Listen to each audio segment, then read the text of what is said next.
Family, Radhe Krishna. So welcome to episode 10 of ભૂખ લગી ક્યાં. તો આજે આપણે બનાવવાની છે દાબેલી. તો વિડીયો છેલ્લે સુધી જોજો.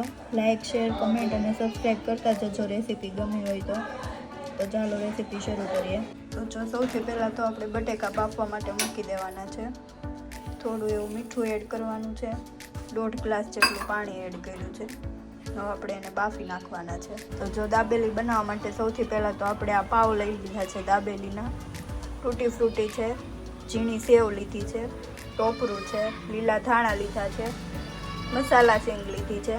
આ છે દાબેલીનો મસાલો, દાડમના દાણા, ચોપ કરેલા કાંદા અને લસણ અને મરચાંની પેસ્ટ લીધી છે અને બોઇલ્ડ પોટેટો લીધા છે. તો પોટેટોને હવે આપણે મેશ કરી નાખવાના છે. સૌથી પહેલાં તો આપણે પોટેટોને મેશ કરી લેવાના છે. તો જો આપણા પોટેટો મેશ થઈ ગયા છે, હવે આપણે મસાલાનો વઘાર કરી લઈશું. સૌથી પહેલાં તો આપણે તેલ લઈ લેવાનું છે, 2 થી 3 પાવડા જેટલું. તો જો તેલ આવી ગયું છે, આપણે એમાં દાબેલીનો મસાલો એડ કરવાનો છે.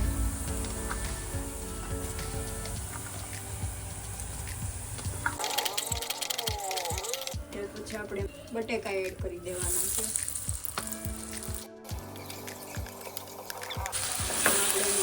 મિક્સ કરી દેવાનું છે.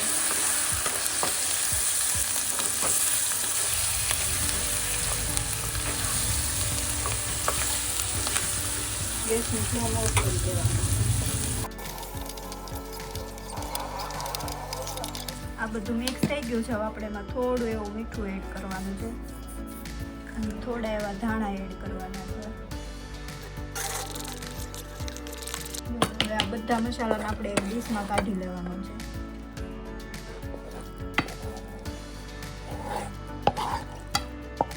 હવે આપણે આખી ડીશમાં આ રીતે ફેલાવી દેવાનું છે. ઉપરથી થોડા કાંદા એડ કરવાના છે.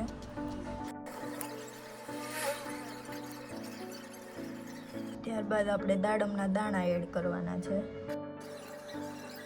સિંગના દાણા એડ કરવાના છે.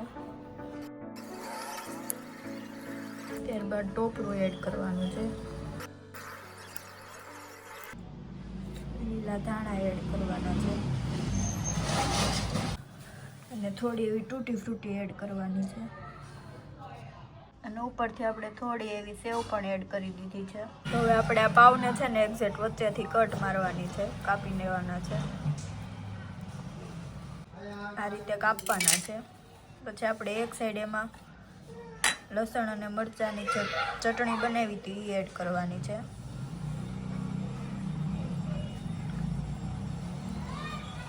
અને એક સાઈડ ગળી ચટણી એડ કરવાની છે. ત્યાર પછી આપણે જે મસાલો બનાવ્યો હતો,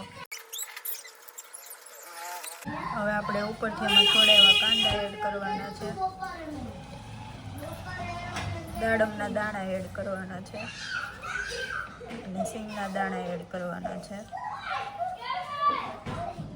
થોડું એવું ટોપરું નાખવાનું છે. આ રીતે પેક કરી દેવાની છે. હવે આપણે જે આ મસાલો બહાર લગાવ્યો છે અને આપણે સેવમાં આ રીતે સેવ લગાવી દેવાની છે.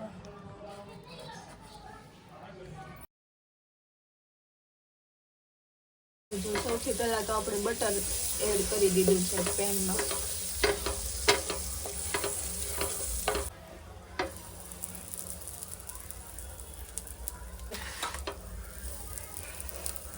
જો આ રીતે આપણે દાબેલીને શેકી લેવાની છે.